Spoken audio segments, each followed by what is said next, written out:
संभल में ही है। संभल के सांसद भी रावण है। संभल में श्री कल्की धाम के पीठाधीश्वर आचार्य प्रमोद कृष्णम ने रामलीला मंचन के दौरान संभल के सांसद जियाउर रहमान बर्क पर निशाना साधा।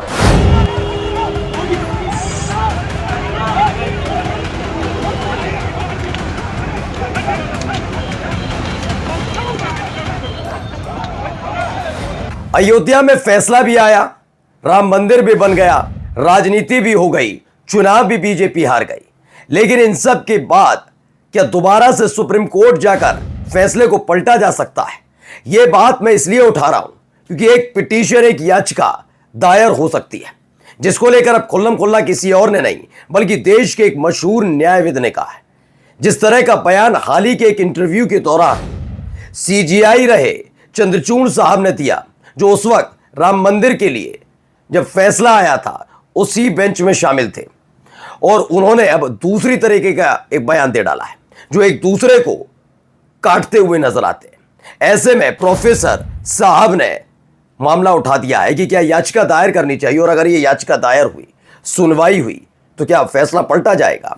क्यों ये दायर की जा रही है, क्या वजह है, सारी चीजें आपको दिखाऊंगा। मसला ये नहीं है सिर्फ, मसला ये भी है कि कभी कांग्रेस के गांधी परिवार का गुणगान गाने वाला एक संत में के भेष में बैठा हुआ व्यक्ति जब राजनीति के शिखर पर पहुंचने की कोशिश करता है तो ये बत्तीसे के पीछे दी गई गजबर की जुबान क्या बोल रही है भूल जाता है। वही आपको दिखाऊंगा ये भी कि कैसे जुलूस निकाला जाता है उन लोगों का जिन पर कई तरह के गंभीर आरोप लगते हैं। लेकिन सवाल उठता है कि अगर वही धर्म बदल जाए, यानी हिंदू हो जाए, तो उन पर प्यार क्यों लुटाया जाता है। कई और महत्वपूर्ण खबरें हैं जो आज आपको दिखाने जा रहा हूं। नमस्कार, मैं हूं प्रज्वल गौतम और आप देख रहे हैं the live TV. The live TV, सच सबसे आगे।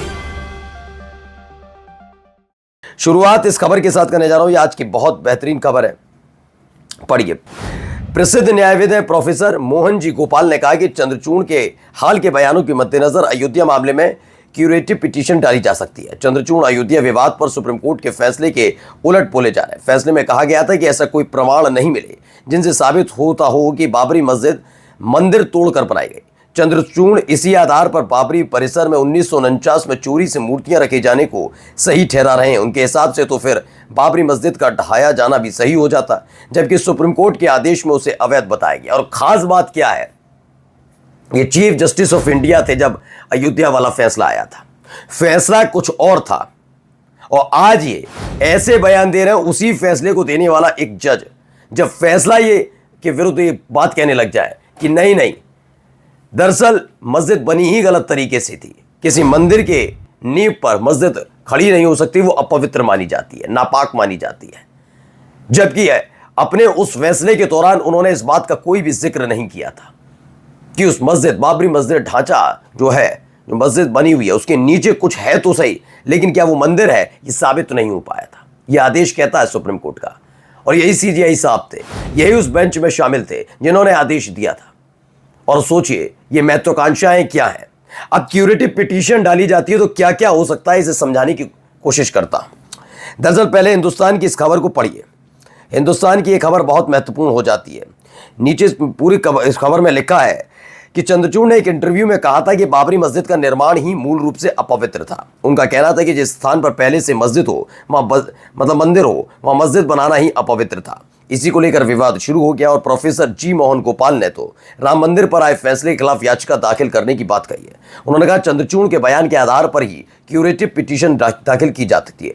क्यों? क्योंकि प्रोफेसर जी मोहन ने कहा DY चंद्रचूड़ के बयान में वे बात कही गई है जो फैसले में ही नहीं है, और वो खुद फैसला देने वालों में से थे। यानी फैसला क्या किसी के दबाव में आकर दिया गया, ये सारी चीजों की सुनवाई होगी, और अगर सुनवाई हुई, मामला दर मामला आगे बढ़ता गया, तो क्या कोई और फैसला भी आ सकता है या फैसला पलटा जा सकता है। ये तमाम चीजें भी बहुत महत्वपूर्ण हो जाती हैं। देखिए लाइव लॉ की भी खबर है, उन्होंने बताया कि प्रोफेसर गोपाल ने क्या कुछ कहा। एक अदालत की अंतिम जिम्मेदारी ऐसे फैसले सुनाना है जो विश्वास जगाए। ठीक है, न्याय न केवल होना चाहिए बल्कि न्याय होते हुए दिखना भी चाहिए, खासकर उन लोगों द्वारा जो मुकदमा हार गए।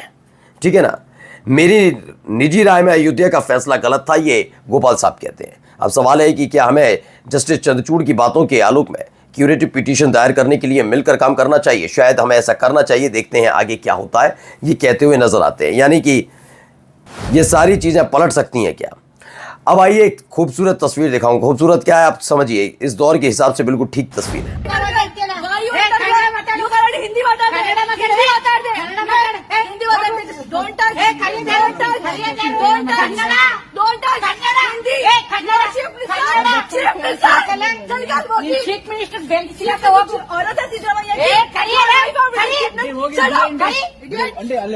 अब खबर यह है कि भारत में अब जिस राज्य में रहो उसी राज्य की भाषा को ज्यादा महत्व मिलेगा। क्या हिंदी से ज्यादा कन्नड़ की वैल्यू है, या फिर सिर्फ मुस्लिम महिला देखकर विवाद छेड़ने का बहाना है? सोचा तो यही होगा, लेकिन ऐसा उल्टा जवाब मिला, मुंह छोटा सा रह गया होगा। अब आइए जरा सुनिए ये व्यक्ति क्या कुछ कहते हैं। कई रावण तो संभल में ही है, संभल के सांसद भी रावण है। संभल में श्री कल्की धाम के पीठाधीश सोचिए ये कौन है? प्रमोद कृष्णन, जिसे सिर आंखों पर बिठाया था कांग्रेस पार्टी ने। आज ये आदमी कैसी भाषा शैली का इस्तेमाल करता है, खुद अंदाजा लगाइए। संभल के सांसद ही रावण हैं, दंगा भड़काने पर तोपे और बुलडोजर चलेंगे, ये प्रमोद कृष्णन कहते हैं। ये आदमी अपने आप को संत कहता है, लेकिन संत के तौर पर इस आदमी की भाषा शैली बताती है ये संत कतई नहीं हो सकता। मैं एक सनातनी होने के नाते पूरी जिम्मेदारी से कह रहा हूँ। अब आइए चलिए जरा ये भी सुनिए क्या कुछ कहा। पहले इन भाई साहब को जरा सुनिए क्या कह रहे हैं। न्यूज़ 18 की ये खबर है, जरा सुनिए। की बात तो अलग जगह पे है, लेकिन जो हिंदू जो लड़की दुकानों के बाहर खड़े रह के आवाज़ लगाते हैं और महिलाओं के साथ छेड़खानी करते हैं, उनकी कोई रोक टोक नहीं। उनके मालिक लोग उनको पनाह देते हैं खड़ा रहने की, 8-8% दलाल देते, 5% दलाल देते। और जो ये बाजार में कभी दलाल का सिस्टम नहीं था। हमारी दुकान को 50 साल हो गए। अब सोचिए अब क्या करेंगे आप? अच्छा ये हो सकता है शीतला माता मंदिर में, ये हो सकता है जो शीतला माता मंदिर कह रहा हूँ, शीतला माता जो मार्केट है जहाँ से मुसलमानों को हटा दिया गया, तमाम चीज़ें की गई, वहाँ ये कॉन्सेप्ट हो सकता है कि अगर हिंदू का लड़का किसी लड़की को छेड़ दे तो वो पाप नहीं है, क्योंकि वो हिंदू है। वो लड़का छेड़खानी करे, बदतमीजी करे, बदसलूकी करे, अभद्रता करे, गंदे गंदे अश्लील हरकतें करे, वो नहीं, मुसलमान नहीं छेड़ सकता है। मतलब इज्जत सिर्फ महिला की, जो हिंदू महिलाओं की इज्जत के साथ खिलवाड़ करने का हक हिंदू को है। ये खेल है क्या? क्योंकि बुजुर्ग अंकल जो कह रहे हैं वो सबसे महत्वपूर्ण बात है। मतलब है महिला सुरक्षा, महिला का सम्मान, लेकिन इन्हें महिलाओं का सम्मान नहीं, मुसलमान भगाना है बस। इन्हें किसी से चिंता नहीं है। आप सोचिए किस लेवल तक के लोग हैं। आइए एक और खबर देखिए, इंदौर से ही खबर निकली है। ये वही इंदौर है जहाँ के बाजार में पहले मुस्लिम सेल्समैन और फिर मुस्लिम दुकानदारों को निकालने के आदेश दिए गए थे, लेकिन अब संपूर्ण मुस्लिम समाज के बहिष्कार का पोस्टर लेकर चलते हिंदुवादी संगठन के लोगों का वीडियो वायरल हो रहा है। जिन लोगों को आइला मोहम्मद के पोस्टर में विवादित दिखता है, उन्हें इस पोस्टर में क्या दिखना चाहिए? बता दें कि मुसलमानों के बहिष्कार का मध्य प्रदेश कांग्रेस ने विरोध किया था। और आइए आगे खबर देखिए, ये दो तस्वीरें, कैसे जुलूस निकाला जा रहा है। और जुलूस जिनका निकल रहा है वो कौन हो सकते हैं, बताने और समझाने की ज़रूरत नहीं है। जी हाँ, मुसलमान। गुजरात का गांधीनगर बहियाल गांव, गुजरात के गांधीनगर में सोशल मीडिया की पोस्ट को लेकर विवाद हुए। दो पक्षों में झड़प के बाद पुलिस ने करीब 60 लोगों को गिरफ्तार किया। दावा किया जा रहा है कि यह कार्रवाई मुस्लिम पक्ष पर हुई है। इन युवकों को बांधकर पुलिस ने उनका जुलूस भी निकाला, जिसका वीडियो सोशल मीडिया पर वायरल है। और इन सब के बीच तमाशे भी लगातार जारी रहे। अब ये जब बुलडोजर चलता है तो आपको पता ही है, और उत्तर प्रदेश में चले तो किसके घर पर चलेगा।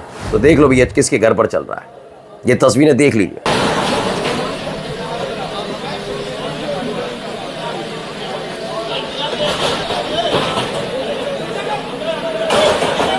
तो बरेली उत्तर प्रदेश, मौलाना तौकीर रजा के करीबी मोहसिन रजा की संपत्ति पर प्रशासन ने कार्रवाई करते हुए अवैध निर्माण का हवाला देकर बुलडोजर चला दिया। इससे पहले अधिकारी सो रहे थे, इससे पहले सरकार सो रही थी, कोई काम नहीं हो रहा था। उस समय गाय गिनी जा रही थी, गोबर देखा जा रहा था, गोमूत्र पिया जा रहा होगा, क्योंकि उससे पहले ही कार्रवाई क्यों नहीं हुई। मैं कहता हूं आज भी अगर मोहसिन रजा ही नहीं, मोहसिन रजा जैसे सैकड़ों हजारों लाखों लोगों ने अवैध अतिक्रमण कर रखा है, तो ये सरकार सो रही है क्या?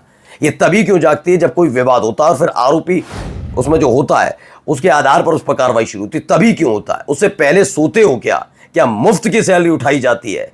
ये तनख्वाह जो उठाते हैं ना, चाहे वो मुख्यमंत्री हो या इस देश का कोई अधिकारी, ये हम जैसे टैक्स पेयर का पैसा होता है। चलिए बरेली में मौलाना तौकीर रजा की करीबियों की संपत्ति पर सरकारी बुलडोजर पहुंच चुका है। सवाल है कि ये बुलडोजर फतेहपुर में कहां गया था?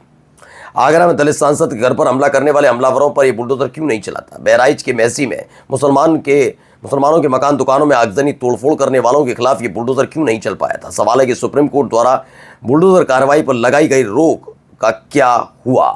सवाल तो पूछना पड़ेगा, सवाल पूछेंगे भाई, क्योंकि हम चाटुकारिता करने के लिए नहीं बैठे। चाहे पक्ष इधर का हो या उधर का। मैंने तौकीर रजा के लिए तब भी कहा था और आज भी कहता हूँ, तौकीर रजा ने अगर ये बयान दिया तो तौकीर रजा को डिटेन करने वाले यानी हाउस अरेस्ट करने वाले पुलिस वालों ने ये क्यों कोशिश नहीं की कि एक और वीडियो तौकीर रजा का डलवाया जाए, जिसमें कहा जाए कि कोई कहीं नहीं जाएगा, मुझे हिरासत में ले लिया गया है और आप अपने अपने घर जाइए जुमे की नमाज अता करके। ऐसा क्यों नहीं किया गया? इस पर भी तो सवाल पूछा जाएगा।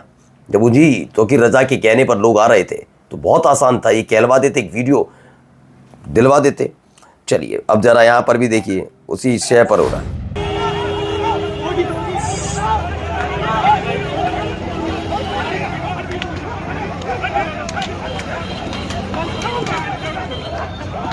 तो एक खबर है उत्तराखंड से निकली है। मुसलमान पीसफुली प्रोटेस्ट कर रहे थे, ऐसा दावा है। जलील गुलशन राठो that plans be against our beloved prophet Muhammad PBUH, और उसके बाद लाठीचार्ज कर दिया गया। ये खबर निकल कर आई। अब दो खबरें हैं, पहले ये देखिए।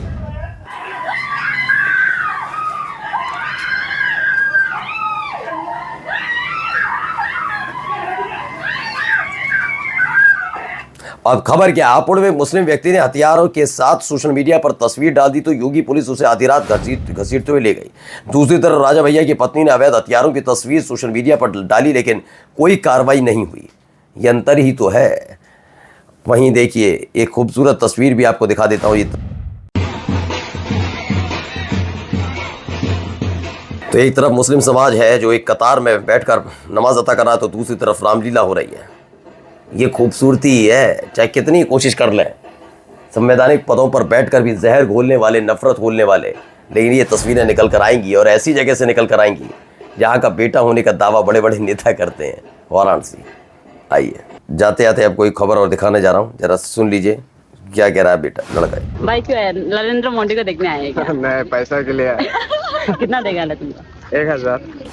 तो 1000 रुपए वाली जो खबर थी क्या वाकई सच है? क्योंकि इसी ब्लॉगर ने खुलासा किया था और इसको एक व्यक्ति और मिलता, वो बताता है कि 1000 रुपए मिलने जा रहे हैं। नमस्कार। द लाइव टीवी, सच सबसे आगे।